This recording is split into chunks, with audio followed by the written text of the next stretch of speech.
So look, the Beach Brothers Show is a show where we deal with Virginia business and politics. Well, I'm Conrad Chesviner. I'm a Hampton Roads political activist. Best ideas for community improvement happen to drive me. I help folks that are approaching retirement and in their retirement years. I have what I call the empowerment agenda, and that means that everything I do is focused on empowerment. You want to give a salute to Tally and Twine. It's time for you to have a high quality watch made in Virginia, made in Portsmouth, Virginia, from Tally and Twine. We want to say thanks to Southern Volkswagen Greenbrier for their great level of sponsorship. If you need a new car, you don't need to go far. Southern Volkswagen Greenbrier. And ladies, if you want your brows to say, wow, check out IamLitaWee.com. Microblading by IamLitaWee.com. I'm Seiko Varner. I do credit fixes, tax resolutions. I lend private money to real estate investors, and we do debt consolidations. If you need any of these services, contact me as provided. And now it's time to get beachy on the Beach Brothers Show.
I think I've been talking on mute this whole time. But I'm just going to go ahead and bring on Caitlin right now. Now, hey, Conrad. Hey, thank you for joining me tonight. We're going to chat about 2020's election season. Mm-hmm. But first, tell us about yourself. Yeah, absolutely. So I am a writer, mom, and activist from Chesterfield County, Virginia. I've lived here pretty much most of my life. Left for college, spent a couple of years working in newspapers in North Carolina and then Arizona, and I ended up back here in 2012, and I've been here ever since. I started my career as a newspaper reporter, and I was covering state and local government. This was back in 2009, which was when we were grappling with the fallout from the 2008 financial collapse. And so a lot of my professional foundation was built around finding an answer for the question, how can government policy get people back to work? How can government policy spur economic growth? And that was sort of what a lot of my work was centered around. And it became an issue that I was very interested in.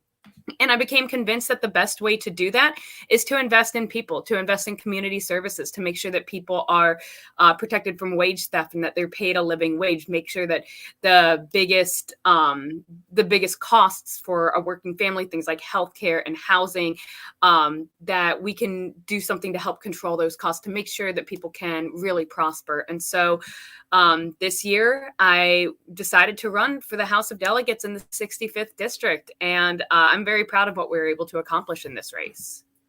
All right. So what would you say is your personal leaning on political ideals? I think I'm probably more to I'm more on the more progressive side of the spectrum. I do think that when we invest in certain resources, when we invest in people, that's how we can get the best outcomes. And I think that we need to, especially as we are facing a widening inequality amongst the top earners and people who are just working and just trying to get by. That's an enormous problem, and that's something that really hampers the growth, because we end up with more and more of an underclass of people that are really struggling, whereas others are making more money than they can literally ever spend in a lifetime. Now, why did you want to run specifically in 2021 for your district? Well, I, like so many other working mothers, in early 2020, when the COVID-19 pandemic hit and daycares closed and schools closed and work went virtual and there was so much uncertainty up in the air, I found myself in the position where I was having to learn how to do my job from home. I had both of my kids, who are 9 and 6, suddenly at home, taken out of their beloved daycare and out of their schools, stuck in the house, kind of getting restless, getting worried because of everything that's going on. Meanwhile, I'm trying to do my job. I'm trying to get a paycheck. I'm trying to make sure that I can stay safe while going and getting groceries for my family and just the basic tasks. And then when the 2020 civil rights movement after George Floyd's death started up, as somebody who has been an activist and an organizer for a long time, I got involved and I started going out to protest. I started organizing certain actions, civil disobedience, things like that. I started helping some organizations, some that were newly created, some that have been around for a while, with their communication, sending out press releases and advertising events and things like that. And at the end of all of that, spending a year juggling my, what I felt was my civic responsibility, my job, my children, my family, I felt like we needed somebody who worked as hard as we do in this district. I still believe that the working families in this district deserve the kind of representation that know what it's like to just try to get by in today's sort of political and economic climate. All right. Now, definitely had a few comments that went on, but I will admit that was probably because I had myself muted. So a lot of can't hear you, no sounds. But I do want to throw up Miss Catherine White's comment here that Caitlin Coakley is awesome, great inspirational candidate. Now, regarding the campaign itself, from the day that you declared to this past Tuesday, can you break down your experience campaigning? Absolutely. So when I first decided to run, the people around me were saying, this district is impossible. It's there's no way it's going to flip, at least with the current maps. So really what we need is for you to be a name on the ballot. We need you to basically keep the incumbent busy so that he's not pouring money into other races that are more, that could possibly be flipped. And at first I thought that sounded fine, but it's just not in my nature to do things halfway. So I hired my campaign manager, Madison Scalf, and she laid out a pretty bold vision and a pretty bold strategy for this district. And ever since then, we've been working really hard, and we've been able to really do the things that I love to do, which is I get to connect with people. I get to hear their stories. I get to talk to them about what their struggles are and what are they proud of. I got to get some insight into what the biggest concerns are for people of this district. And I got to represent them and be a voice for them. And so over the course of our campaign, we have attended and held about 60 events throughout the district. A lot of them were virtual, but some of them were in person. We've knocked on thousands of doors and made thousands of calls.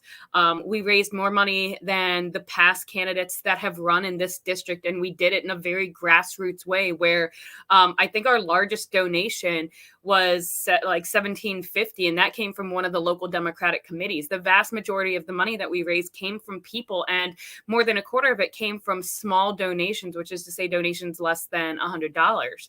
And so we were able to really give a voice to people who have been overlooked in this district. And I was able to make connections with people who, hadn't voted for a Democrat before, but because I took the time and I came to their meeting and I learned about the advocacy that they had been doing and the issues that are important to them, and I promised that I would fight for them.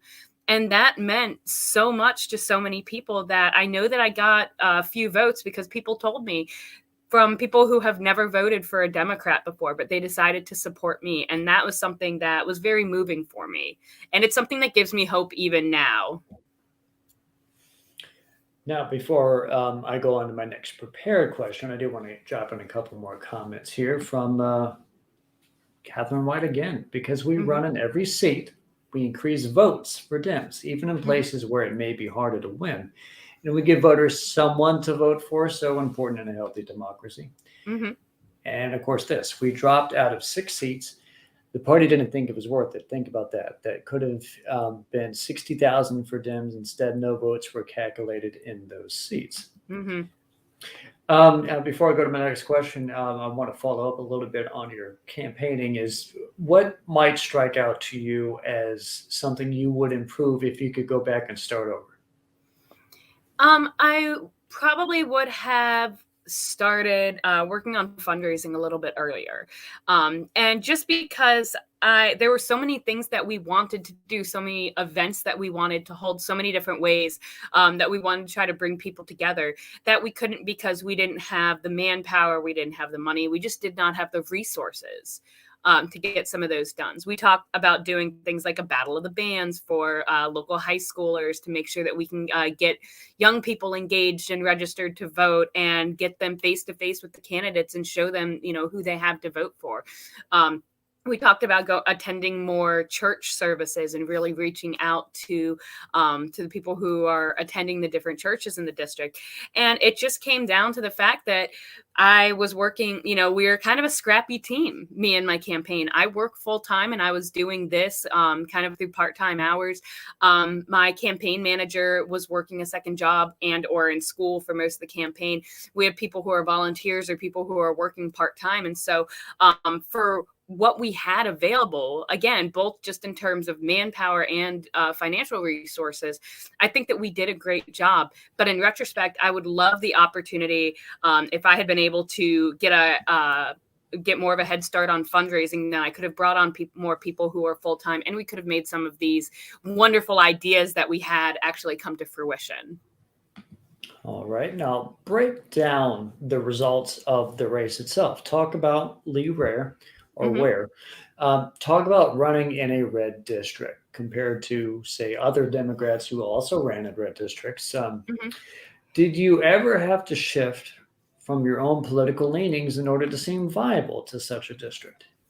I was fortunate in that I never felt like I was in the position where I had to compromise my own values or my own political positions to be seen as a more palatable candidate. I was always very open about the fact that I am a progressive Democrat, and at the heart of it, my goal was to make sure that working families have a fighting chance in the Commonwealth of Virginia. And that was a message that resonated with people. When I talked to people who were fighting a proposed landfill 3 miles from their house that would potentially have an effect on their water quality and their air quality and their infrastructure and just their overall quality of life.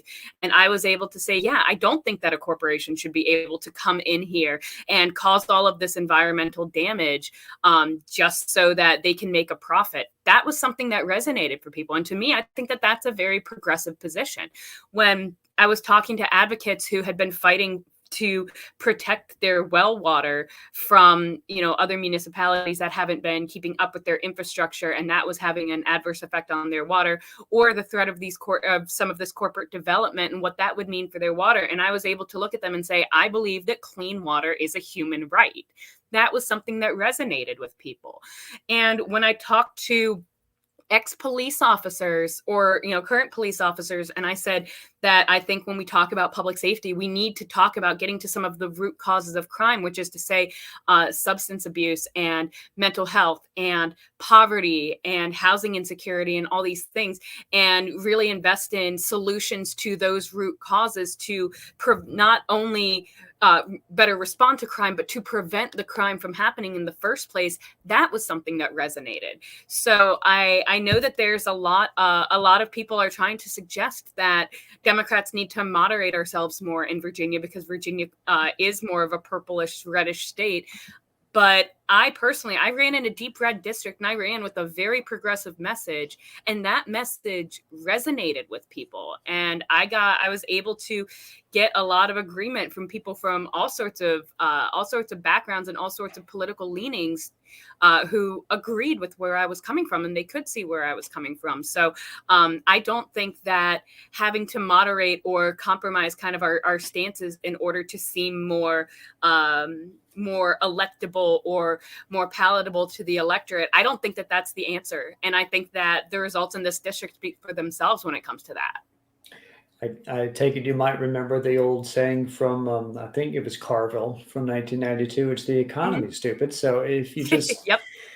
talk to people one-on-one, you're like, well, these are issues I'm pretty sure are going to improve you literally economically at home. Mm-hmm.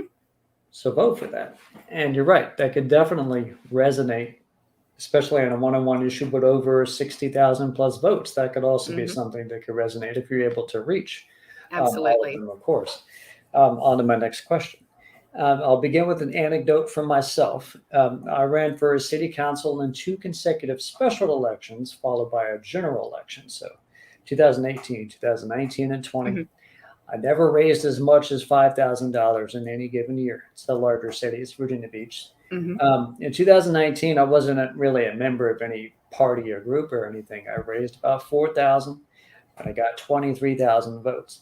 Last year, member of the Virginia Beach Democratic Committee, I did raise about $4,900, so not that much more money, but 52,500 votes. Basically, I didn't need to raise hundreds of thousands of dollars in order to have an effective campaign. By only raising so little, I could say that I definitely wasn't corrupted by anything. So let's talk about money and politics. What was your experience in that beyond just fundraising? And what would you change and compare it, of course, to your opponent? I'm very proud of the kind of race that we ran. I made a pledge early on that I would not accept corporate money, because I wanted it to be clear that I am not going to be influenced by people who could buy my time. And I stuck to that throughout the entire race. And not only that, but if you look at some of the biggest donors to Democratic politicians, some of the biggest PACs and some of the biggest organizations that gave to Democrats, I didn't get a dime from most of them. And I was one of a handful of candidates that didn't get any money from some of the top donors. Instead, I got money from smaller groups like the Competitive Commonwealth Fund and the Impact Center and local Democratic committees. But most of my money came from people. And when you look at my financial reports, you can see there are people that says gave, $500 or so, but that's because they chipped in 20 to 50 bucks here or there. They came to a fundraiser and they kicked me a couple dollars, or they set up for a recurring donation over the course of the campaign, and it all added up. Most of our money came in with, 20 bucks here, 50 bucks there, $5 from, my school teacher friends who that's all that they can afford, but they wanted to make sure that they could contribute. And that was something that was very important to me, is to run a truly grassroots campaign. And, meanwhile, when you look at my opponent, he, generally speaking, he raises around $200,000 each race. He raised a little bit less this year. But if you scroll through his top donors, you have to keep scrolling for a while before you can find a person's name that isn't, part of a law firm. It's all, so much of his money comes from Dominion and Altria and Amazon and HCA and all of these big companies that he is, that are trying to buy his favor, and they're trying to buy influence. And so for me, I was able to raise about $40,000 in this race, which doesn't sound like much, but it's also more than any other candidate has raised it. Well, it's more than the past 2 candidates have raised in this district. And again, we did it without any big PAC support, and we did it mostly just from a people-powered campaign. I spent a lot of time on the phone calling people and asking them to chip in 20 to 30 bucks a piece. And as a result, we were able to not only make more connections with voters, with actual people, and to talk to them and learn what their biggest concerns are, what they need somebody representing them to fight for, but I was also able to really run a truly people-powered campaign. And at the end of the day, we spent roughly $2.50 per vote, which, compared to some of the top fundraisers who spent 150 or more per vote, I felt very proud of that. I felt like it really demonstrated the fact that you don't need big money to get support, and you don't need to rely on some of these bigger donors to support you, and then wonder when they're going to call up and they're going to call in that favor. That reminds me, I looked over a little bit of, I think it's VPAP. Mhm. Just reading right up the top, like 8,000, 6,000, 6,000. One of them was Amazon, you mentioned. I think that one was 6,000. So I think personally, in your heart as a candidate, you would feel better if you got like 60 $10 donations than you would one $6,000 check from Amazon. Because then, let's say you won because of that, you're going to then have to answer in some way to Amazon, and that they are going to expect so much more of you. And I would rather expect more of 60 people who gave me $10 than I would of Amazon. Exactly. And to that point, the first $1,000 that I raised in the early days of my campaign is because I put out the call to my network on social media. And I said, I had been talking with a fundraising consultant, and she was trying to teach us how to make the hard ask. And she was talking about, making calls to friends and family and asking them to chip in $1,000 to your campaign. And I remember thinking, I don't know a single person in my life who can just give me $1,000 right now. Like, we are coming out of an economic crisis right now. And so I put the call out to my network, and I said, look, there's more than one way to raise $1,000. Let's see if we can get 100 donations of $10 a piece, and let's see if we can get up to that $1,000 point. And it wasn't all quite that clean. The math wasn't quite that clean, but I very quickly, within 24 hours, was able to raise $1,000 from small dollar donations, $10 or $25 or $30 here or there.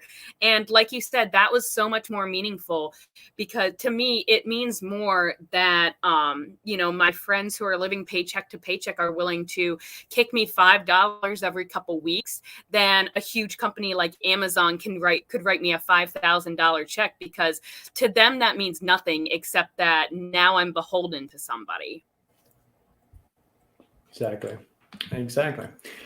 I want to shout out the group Network Nova, because not only have I shared tonight's show in that group, but I wanted to do some interviews to look at your campaign in the past. And back on June 5th, Network Nova put forth a show on YouTube, and on it you were a guest. You mentioned that it was a good time to be a Democrat and a good time to be a woman running. And I don't exactly disagree. I myself am a Democrat, and I want more women running overall. But considering 11-2, in your opinion, has that thought bobbled a bit that it might be a good time to be a Democrat? Or would you contend the opposite direction? Well, I still feel like it's a good time to be a Democrat, and it's a good time to be a woman, because we are at such we're at such an important crossroads that we need those voices. And I truly believe that the Democratic Party does have the better ideas and the way out of the crisis that we're in. One of the biggest reasons why I decided to run is because we were coming out of the COVID crisis, and we were coming out of it with the budget surplus. And I knew that there were going to be a lot of questions about how we're going to spend that money. And I really believed that we needed a voice for working families, and a voice saying that we need to invest in education and housing and mental health and healthcare in general, not give more money to Amazon. We need to make sure that we're spending money in a way that will really lift up some of our most vulnerable families in the Commonwealth, because that is how we are going to progress, and that is how we're going to build a better future. And regardless of the election results, I still believe that that's the case. And as far as it being whether it's a good or bad time to be a woman in politics, I still am in the district that elected Abigail Spanberger. I'm still in the district that elected Senator Ghazala Hashmi. I still believe that women are, I have, the one thing that I have learned during this race is I have met so many incredible women in my area who have been doing the heavy lifting behind the scenes for so long. They're the ones making sure that each candidate gets the petition signatures that they need. They're the ones making sure that they're putting out the word. They're the ones coordinating volunteers on election day. And they're the ones who are putting in the time and the effort to make sure that their voices are heard. If there's one thing that I've learned through this is that by the time change starts to be made at the General Assembly, that change started with a bunch of people, and in my experience, usually women, around a kitchen table talking about what the problem is, what the solutions could be, and then organizing some sort of organized action, whether it's a rally or a protest or a sit-in or anything like that, to bring attention to the issue and then keep beating the drum until those issues get the attention of people who are actually making the laws and people who can introduce legislation to address it. So I am proud to have been a Democratic woman running in the 65th district, the first one, might I add, in 10 years to run in the 65th district. And once again, I don't feel like being a woman was a handicap for me this time around. If anything, a lot of other women could relate to me when I talk to them about how I'm the one who has to manage our household budget, and I'm the one who has to keep up with things like the rising cost of healthcare and housing.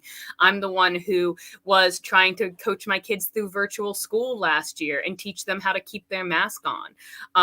So many of those things are relatable to the average family.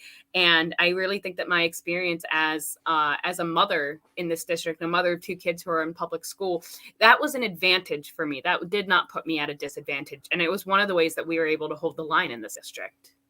Now, before I go on to the next comment that just dropped, I want to share a little bit of similarities with my neck of the woods. A lot of the movers and shakers, the power players within the local party apparatus are themselves women. A lot of the candidates are women. That is a good thing. It doesn't shy away. In fact, it should help bring up some great enthusiasm to see that they could be, just making the great inroads in our community, because they're the ones who often do it anyway. So it's good to have them being the representatives. Of course, that follows in line with this latest comment by Ms. Catherine White. And I'm glad to see so many comments on that. Remember to, of course, like and subscribe to both the YouTube and Facebook channel for the Beach Brothers Show. Don't, of course, forget to do that for Virginia Beach Progressive Caucus too. But look at this. It's I don't know if it's C or for me, because I'm a C as well. Charles Conrad and you're Caitlin Coakley, so it's 2 CCs. C is correct. Yeah, we know that the path forward was nominating a woman to be, I think I see to be governor there. Look at the new mayor of Boston. All across the country, women and diverse candidates won. For what it's worth, I think the congresswoman in Boston is a woman too, Ayanna Pressley, one of my favorite congresswomen. Yep. The Dem Party machine put both the old tired dinosaur with DNC Clinton national ties. We win when we lead with bold ideas. And you mentioned that yourself, boldness. And I really like the idea, both when I ran and just to see other candidates too, being authentic. And you can be very bold in your version of authenticity. Now, if you don't mind me going back to the district itself again, your slice of Virginia. If you could talk about how Youngkin did there, say, compared to Trump. Did he gain? Where did he gain? How did you not necessarily lose ground? And if so, is that like a lesson that we could go forth with? Well, I knew from the beginning that this was going to be a race, both at the top ticket level and here in the 65th, that was going to be won based on turnout. And so my challenge was to try to scrounge up every person who has ever voted Democrat or ever considered voting Democrat in the district and give them a reason to show up. I needed to motivate them, to tell them exactly what I'm going to do and exactly what their vote would do for their families. And to that end, that is what we did. That is what we focused on this entire campaign, is we focused on reaching as many people as possible and turning people out. One thing that was very challenging about this district, so the 65th district, to back up a little bit, it is Western Chesterfield, so a lot of area with new suburban development. Then it goes out to Powhatan and includes all of Powhatan and Western Goochland, and then all the way out to a couple precincts in Fluvanna. So it's a very big and spread out district, which poses a challenge when it comes to doing that field work, because it's hard to canvass in rural areas. You can't just go door to door and knock. You got to get in your car. You got to drive. You got to go up a long driveway. It's a lot harder to be efficient when you're going door to door. So that was certainly a challenge. There's also a lot of people in this district do not have access to reliable high-speed broadband. So as so many of these events moved virtually, a lot of people could not access it, or their broadband could not support a hour and a half long Zoom meeting. And so we definitely knew that we were facing an uphill battle in this district. It certainly doesn't help that the two populations in this district are people in rural areas, largely Republicans, and suburbanites, which were areas where Youngkin really made inroads. And we did try to focus on combating some of the general misinformation that was out there.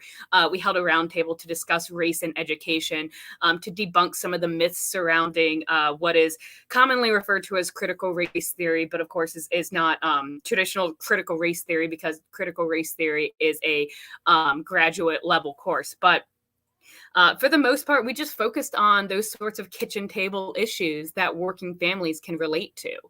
And as a result, Lee Ware was the second highest vote getter. He was the second highest performing Republican in this year's race. And yet we only lost 1 percentage point over the 2019 race, whereas Virginia as a whole, if you consider that Biden won by 10 points and McAuliffe lost by 2 points, that is a 12-point shift to the right. So the fact that we were able to really mostly hold the line, and in fact, I got 4,000 more votes than the candidate who came before me. And that, of course, is most likely also 4,000 more votes for Terry McAuliffe and Hala Ayala and Mark Herring. And one of the biggest challenge was that Youngkin had a very strong presence. We would see his team out canvassing in this district. We would see his signs all over the place. And in the meantime, it seems like the top ticket campaigns were focusing more on Northern Virginia. They were focusing more on other areas. Our district was simply not a priority. And we're told that over and over and over from donors, from party officials, that our district is not a priority. And so we were kind of left to fend for ourselves. And considering that, we had on the Republican side, we had this whole machine that was going to work. And on the Democratic side, we really just had me and my staff going door to door and making phone calls. Then I think that we ended up performing very well. The Republicans, like I said, they made gains, but we made gains too. And all in all, we kind of balanced each other out. And I'm very proud of that. I am definitely friends with a lot of people on Facebook who would be Republican. So I'll watch all the things that they comment. Mm-hmm. Somewhere out in the Culpeper area, like that's Delegate Freitas, and some of the people around him were happy that he had done so much better in this election than he had himself done in other previous elections, Mm-hmm. which goes to show you that this particular election, the red parts of Virginia got redder. Yes. And not only that, as you just mentioned, the things that is considered the things to tie around the basic of support in a statewide race, Hampton Roads, Richmond, Northern Virginia, all he needed to do was just weaken it a little bit, and then he can go over and win by about 1 point. But as you said, even when red places got redder and deep blue places got just slightly less blue, in an instance like yourself, you still either maintained the line or roughly got stronger. Hmm. And as you said, you didn't need a lot of money in order to do that relative to the other candidates. And you didn't need to be the blandest possible Democrat in order to run that either. So I think the lesson is to just be real. Absolutely. And that was what got people engaged. I can't tell you how many times when I would be phone banking and we would call somebody and they'd say, "Oh wow, nobody's ever called me before." People would ask me, "Has a Democrat ever run against Lee Ware?" Because they have never heard of a candidate who was running against him. And I would talk to people who might be kind of skeptical of me, or they might be kind of skeptical of the Democrats as a whole, because they were hearing all these messages about parental, taking parents out of schools and things like that. And I think that me just being me and just being able to talk to them and say, look, I've got 2 kids in public school. Okay. I am not going to, and I can't afford private school. Like I'm working class. I am a working class freelance writer from Chesterfield County. If the public schools, get too bad or go in a direction I don't like, I don't have the option of pulling out my kids and putting them in private school. I have to rely on public education. So being able to tell people things like that and say, I have been in your position. I share your concerns. I have had the same struggles that you have had. And, these are the lessons that I've learned from it. And this is what I hope to do to make it easier easier for people like us and easier for future generations. And that authenticity really helped people make a connection. And people also responded very well to energy. They felt like having somebody who is willing to put in the work and take on the fight, that is something that was inspiring to them. That was something that kind of got them excited too. And so I think that one of the things that was very frustrating for a lot of Democrats like myself to see about this race is that it felt like there was too much animosity and there wasn't enough coalition building. There was too many scare tactics. There were too many culture wars. There was too many anti-Trump sentiment. Well, a lot of us, like myself, we just want him gone. We don't even want to hear his name. We don't want to hear you talk about him. We just want to move on and talk about what is the path forward? What is next? What is the future? And that was how I was able to gain 4,000 votes in a deep red district. And whereas other areas, Chesterfield County, for example, went, I think there was a 5-point shift to the right, but my district as a whole only got 1% redder. And that just goes to show that it's more effective to give people something to vote for than something to vote against. Optimism is much more motivating. Yeah, I would say for is always greater than against. Just people like to feel optimistic, even in the times when we're not always optimistic. We definitely want to feel that way. So you just give them inspiration.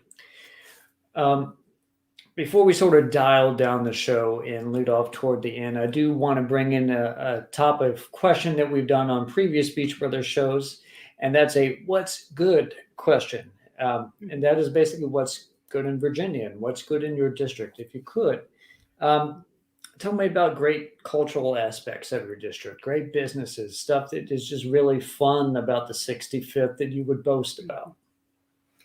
I have gotten to meet so many people who are so motivated to be involved in building a better future for Virginia.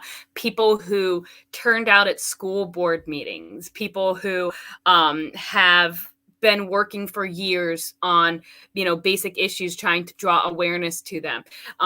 Some of my favorite meetings to go to, for example, were Democratic meetings of Democratic groups or liberal groups in places like Goochland and Powhatan and Fluvanna, where you have people who are very proud to be Democrats, even if when they feel like they're surrounded by red. And I spoke to so many people on the phone who would say, I feel like I'm the only Democrat in Powhatan, and say, I can't talk to my husband about politics. I can't talk to my friends about it. I can't talk to my neighbors about it. and they felt alone. And I was able to connect them to some of these local Democratic groups and help them find, people who are of a similar mind to them and people who are engaged in the important work that draws them to the Democratic Party. So I think that that is just some of the best parts of living in this district. The other part is just the scenery. It just because I live in Western Chesterfield and this district is so big, it took me every bit of an hour and 15 minutes to get from my corner of the district all the way to Fluvanna. But it was always a drive that I really loved because, you're going through the mountains, you're seeing these incredible vistas and, these just beautiful green farmland. And it really drove home to me the importance of conservation in these areas, the importance of a strong environmental platform to make sure that we are protecting the scenery that makes this part of Virginia so incredibly special and such a wonderful place to live. I'd get out in, some of the more rural parts of Powhatan and Goochland, and I would always remark, like, it feels like I can breathe out here. It feels like, I can just take deeper breaths and I can just get more oxygen out here because the area where I'm living is being developed so quickly that sometimes it can feel stifling. And so, on election day, I spent my day going from precinct to precinct to meet with volunteers, to thank them for the work that they were doing. People who were out there for hours all day long, and it was cold and it was rainy, and they were in these precincts where they know that they're going to get some hostility from people because it was a mostly Republican area, and they still showed up. And not only was it incredible for me to make that drive through the district one last time and really be able to touch so many corners of this district, but also to meet so many people who are so committed to maintaining our democracy and to being a part of it, that they were getting up at 5 o'clock in the morning to go stand out in the cold and rain outside a polling location to greet voters with a smile. And, it's that kind of optimism and that kind of hope that really keeps me going. I sign all of my campaign emails this cycle. I signed with the salutation, with radical optimism, because I think when there are so many reasons to give up and to feel beat down and to just disengage and check out, being able to be constantly optimistic and constantly hopeful is in itself a radical act.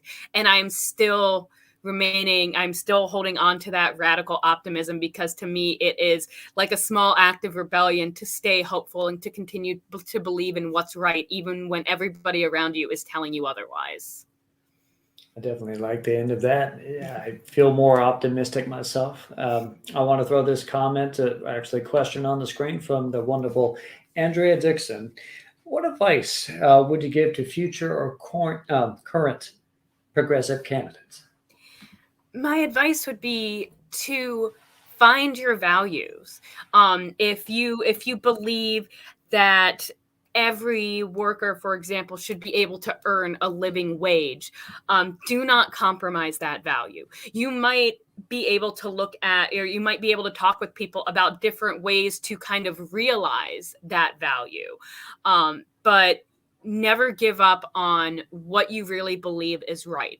I spent so much time, I spoke to people that I knew were probably to the right of me politically, but we wanted the same things. We wanted a better education for our kids that all Virginians could access. We wanted clean water. We wanted safer communities. And we might at first differ because we saw different paths to getting to that end goal.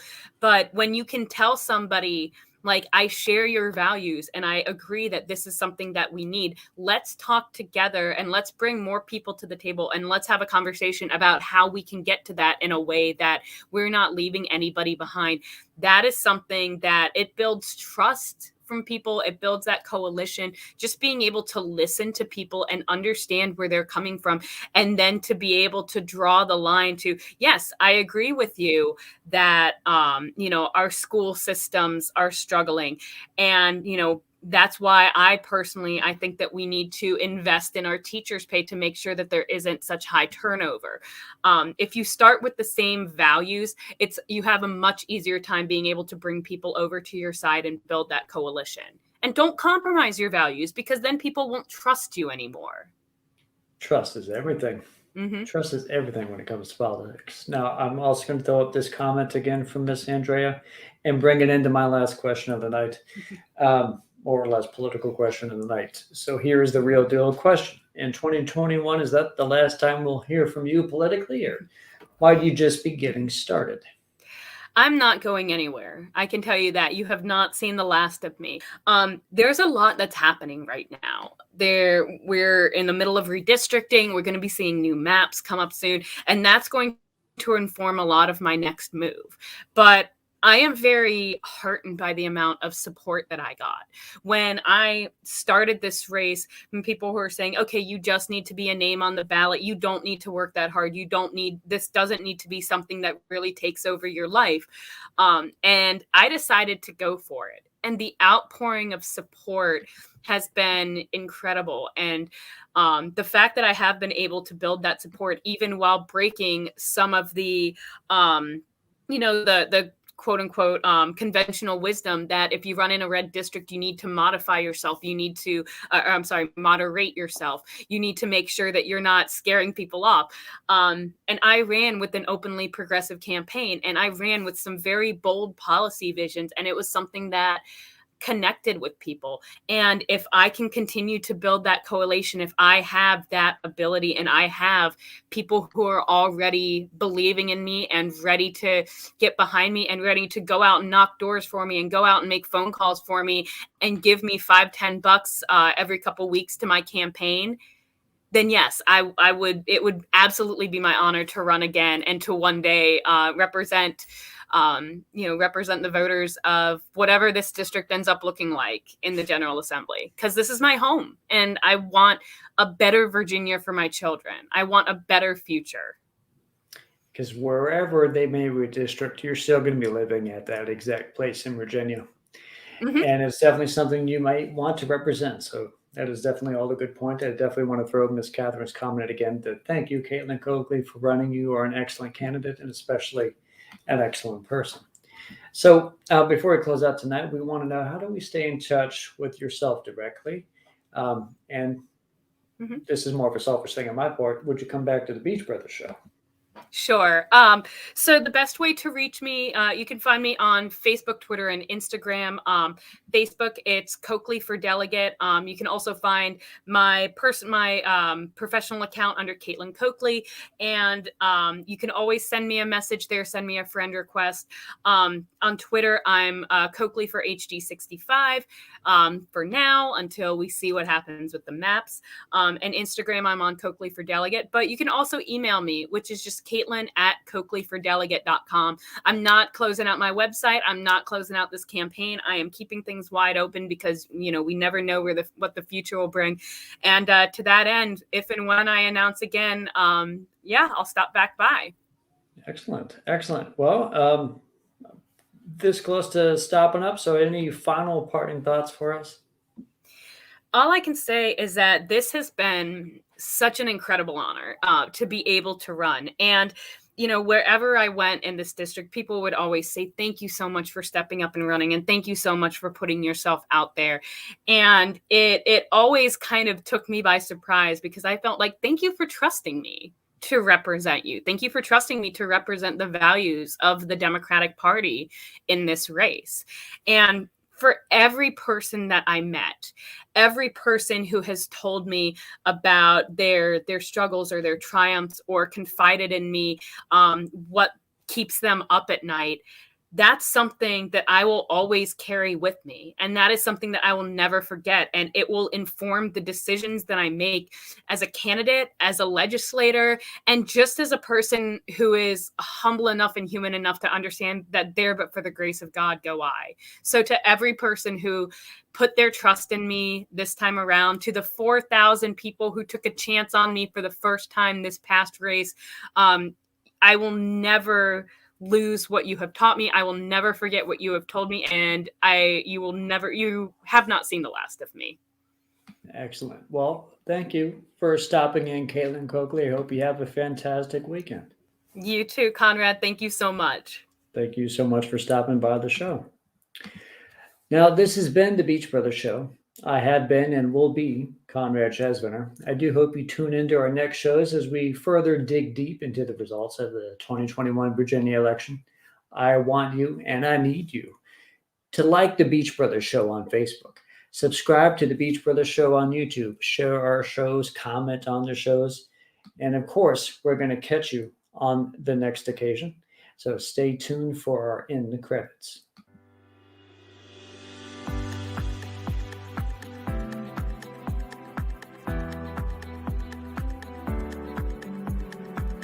It's never too early or too late to plan for retirement.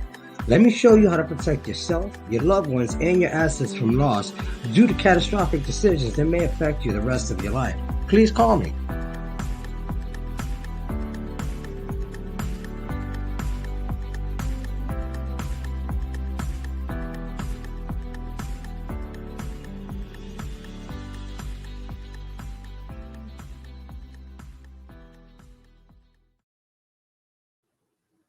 Also, the Virginia Beach Progressive Caucus. Like them and learn more about them as well in the future. This show was brought to you by Positive Vibes Incorporated, our consulting services. We do credit fixes, we do tax resolution, we lend private money and debt consolidation. So if you need some of these services, we're waiting here for you. Credit fixes, tax resolutions, private money, and debt consolidation. Make sure you call Positive Vibes Incorporated.